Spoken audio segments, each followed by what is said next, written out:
Hello everyone student good morning. आज जो हम बात करने वाले हैं वो बात करेंगे 11th क्लास का जो हाफ ईयरली का पेपर होने वाला है उसके अंदर कौन कौन से ऐसे टॉपिक है जो काफ़ी इंपॉर्टेंट है और जो में एग्ज़ाम में आने की बहुत ज़्यादा संभावना है, उन सभी के बारे में आज बात करने वाले हैं। सबसे पहले हम चैप्टर नंबर 1 की बात करेंगे और उसके अंदर हम फिजिकल वर्ल्ड की बात करेंगे। तो उसके अंदर बच्चा एक ही टॉपिक काफ़ी इंपॉर्टेंट होता है और वो होता है fundamental forces of nature. Fundamental जो फोर्सेज ऑफ नेचर हैं, कौन कौन से फंडामेंटल फोर्सेज है नेचर के अंदर, वो आपको ध्यान में होना चाहिए। उनका ऑर्डर क्या है, स्ट्रेंथ का ऑर्डर, सबसे ज़्यादा किसकी स्ट्रेंथ होती है। जैसे हैवी न्यूक्लियस फोर्स की बात करें, फिर आ जाता है इलेक्ट्रोमैग्नेटिक फोर्स हो जाता है, उसके बाद में वीक न्यूक्लियर फोर्स आ जाता है और उसके बाद में ग्रेविटेशन फोर्स आ जाता है। तो ये आपको इनके बारे में पता होना चाहिए। ठीक है अच्छा, तो ये हम यहाँ पर बात करेंगे। उसके बाद में हम बात करते हैं सेकंड नंबर चैप्टर, वो है और यूनिट एंड डायमेंशन की बात करेंगे हम। ठीक है, और यूनिट एंड डायमेंशन के अंदर बच्चा एक क्वेश्चन तो आप मान के चलो, एक क्वेश्चन आपका पक्का पूछा जाने वाला है और वो पूछा जाने वाला है डायमेंशन का। तो डायमेंशन जो आपके एनसीईआरटी बुक के अंदर दे रखी है 1 से लेकर के 30 तक, और उनके अंदर जो जो डायमेंशन दे रखी है वो आपको एकदम अच्छे से याद करके जाना, उसी में से ही पूछी जाएगी। ठीक है, अगला जो है इंपॉर्टेंट टॉपिक वो यूजेस ऑफ डायमेंशन। जो बच्चा मैंने आपको क्लास के अंदर पढ़ाया था यूजेस ऑफ डायमेंशन, और उसके अंदर 2 टाइप के मैंने यूजेस पढ़ाए थे आपको। एक तो मैंने आपको यूजेस पढ़ाया था कि जो हमारे पास में जो डायमेंशन होता है उसका यूज होता है, कोई भी फार्मूला होता है फिजिक्स का, उसका फार्मूला आपको डेराइव करना होता है। वहाँ पर आपको सारी चीज़ें दे रखी होती है, इंफॉर्मेशन दे रखी होती है और उनको आपको काम में लेकर के आपको फार्मूला डेराइव करना होता है। एक तो वो है। एक मैंने बच्चा आपको एक न्यूमेरिकल्स भी करवाए थे, to check the truthness of equation. आपको कोई भी एक इक्वेशन दे रखी होगी और उस इक्वेशन को आपको चेक करना है with the help of dimension कि वो इक्वेशन सही है या फिर गलत है। ऐसे न्यूमेरिकल भी काफ़ी मैंने क्लास में करवाए हैं आपको उसमें बच्चा क्या करना होता है, लेफ्ट हैंड साइड में जो स्टेप दे रखा होता है उसकी आपको डायमेंशन पता करनी होती है, राइट हैंड साइड में जो आपको स्टेप दे रखा होता है उसकी आपको डायमेंशन पता करनी होती है। और ये दोनों डायमेंशन बराबर निकल के आ रही है, इसका मतलब ये है कि आपका वो इक्वेशन सही है। जैसे मैंने आपको एक इक्वेशन दे दी, half M V square is equal to M G H. Half M V square गतिज ऊर्जा होती है लेफ्ट हैंड साइड में, और एम जी एच होती है स्थितिज ऊर्जा। तो दोनों की डायमेंशन आप निकाल दो और चेक कर लो कि क्या ये इक्वेशन सही है या नहीं है। ठीक है, उसके बाद में हम बात करेंगे वो है एक आपका न्यूमेरिकल पूछा जा सकता है, एरर रिलेटेड न्यूमेरिकल पूछा जा सकता है। ठीक है, एरर से रिलेटेड आपको न्यूमेरिकल पूछा जा सकता है। जैसे मैंने आपको एरर आपको पढ़ाई है बच्चा, काफ़ी एरर मैंने पढ़ाई है जिसके अंदर मैंने बता रखा है आपको कि कोई भी 2 फिजिकल क्वांटिटी है उसके अंदर एरर है और उन दोनों फिजिकल क्वांटिटी को ऐड करते हैं तो ऐड में क्या एरर आती है, और जब दोनों को सब्ट्रैक्ट करते हैं तो उसमें क्या एरर आती है। तो उसका सीधा से मैंने फॉर्मूला आपको पढ़ा रखा है। फॉर्मूला आपको पढ़ाया था कि delta Z is equal to क्या होता है बच्चा, वो होता है प्लस डेल्टा ए और प्लस डेल्टा बी। आपका दोनों के अंदर सेम यही काम में आने वाला है, माइनस कर रहे हो या प्लस कर रहे हो दोनों के अंदर यही आपके काम में आएगा। एक बच्चा आपको मैंने पढ़ाया था कि जब मल्टीप्लिकेशन कर रहे हैं या फिर डिवाइडेशन कर रहे हैं तो उसमें कौन सा फार्मूला काम में आता है।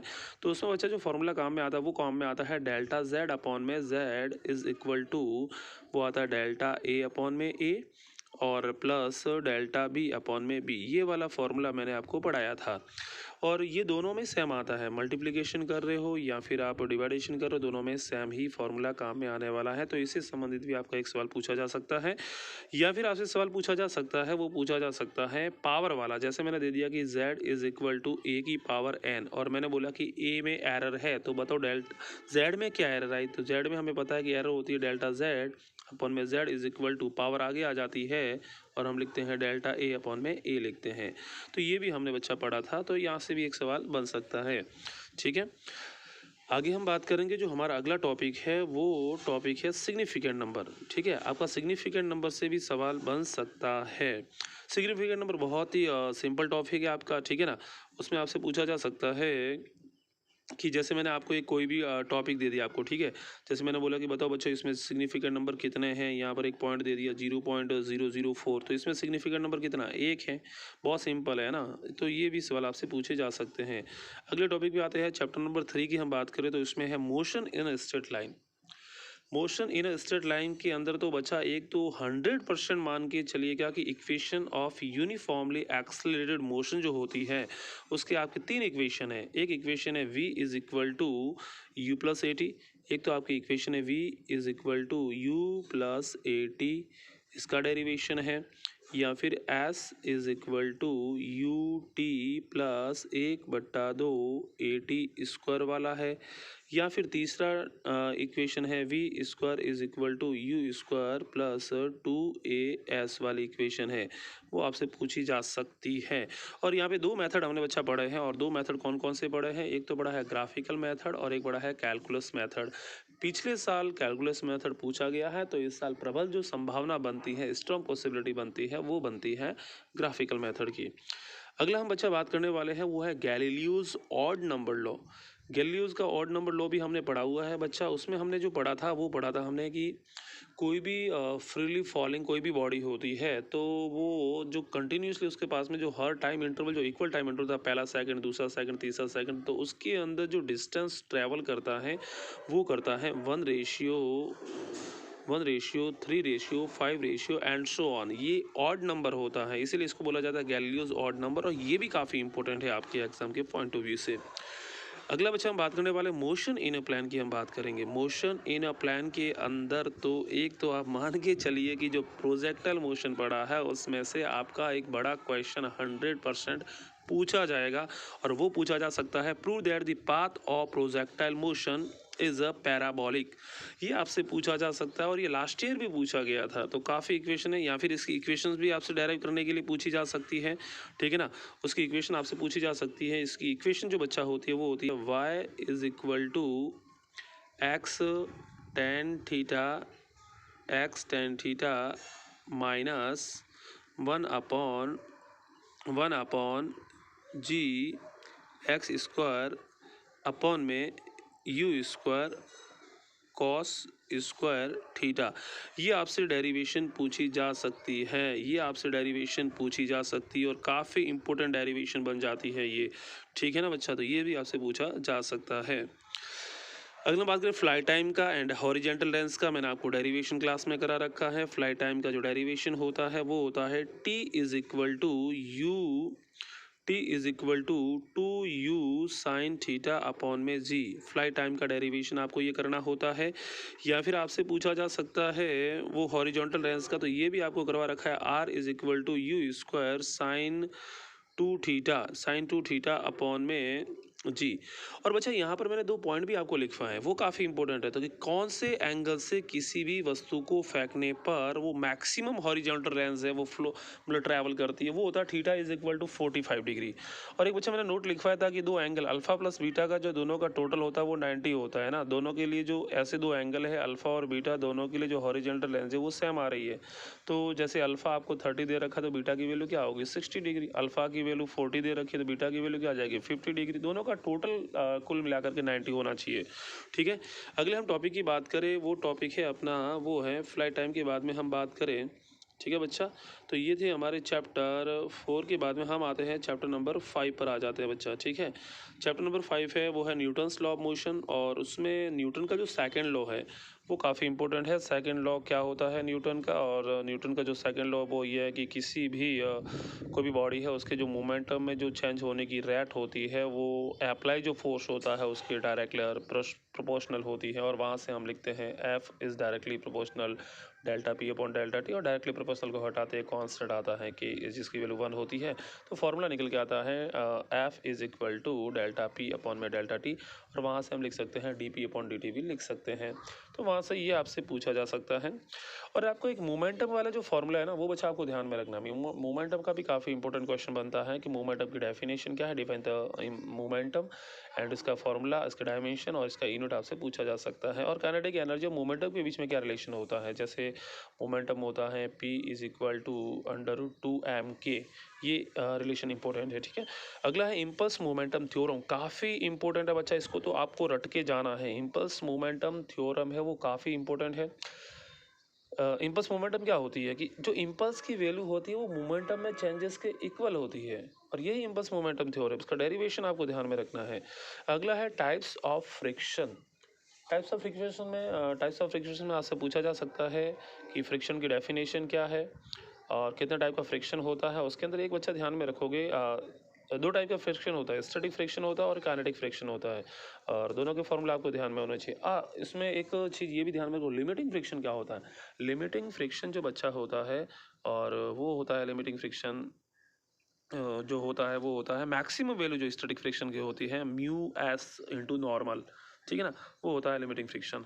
और इसमें एक होता है काइनेटिक एनर्जी का फॉर्मूला, काइनेटिक फ्रिक्शन का फॉर्मूला वो होता है, काइनेटिक फ्रिक्शन को हम एफ के से लिखते हैं, तो एफ के इज इक्वल टू आ जाएगा म्यू के इंटू नॉर्मल होता है।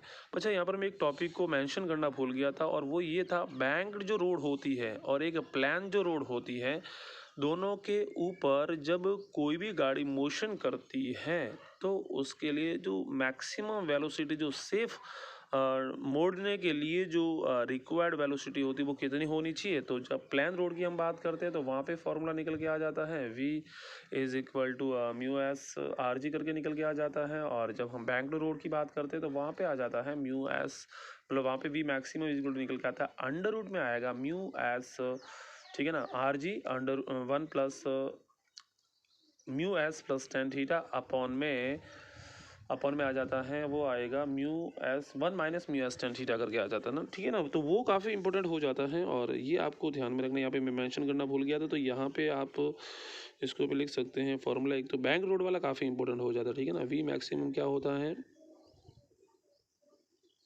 V maximum is equal to under root r जी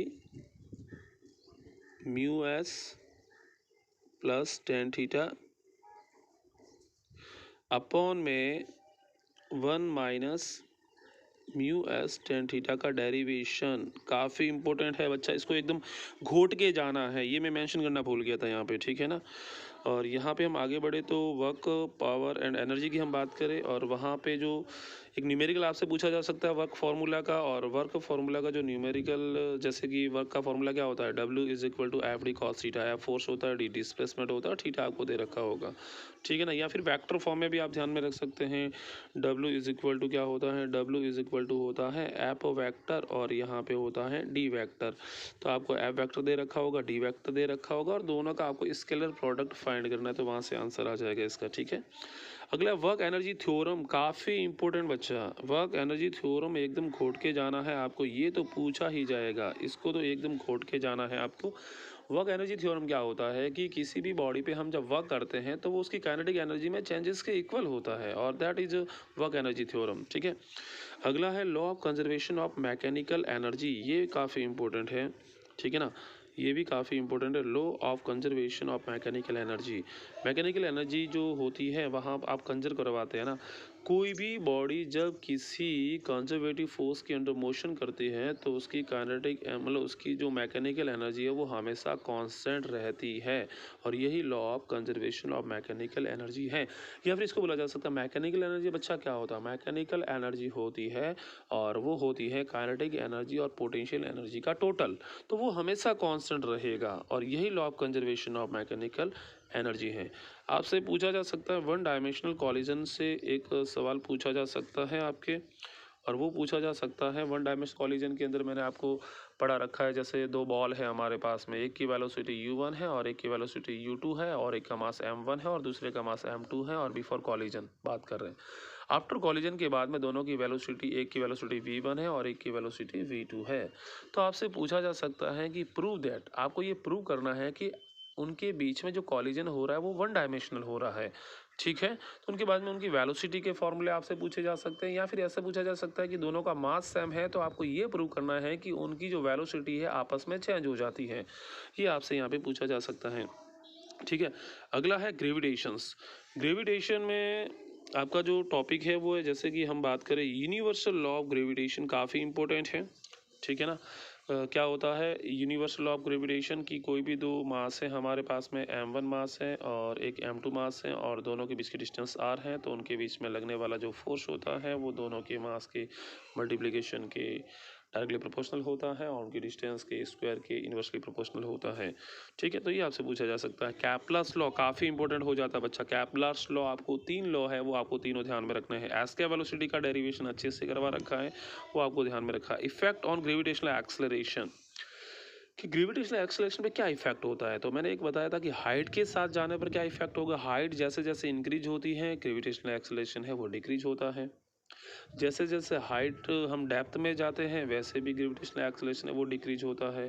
ठीक है ना। तो ये दो पॉइंट है वो काफ़ी इंपॉर्टेंट है। और यहाँ पर एक मैं मेंशन करना भूल गया था कि स्मॉल जी और कैपिटल जी में क्या रिलेशन होता है। तो G is equal to G M upon R square होता है। वो बच्चा होता है छोटा G is equal to capital G capital M upon में आर स्क्वायर। ये आपसे पूछा जा सकता है।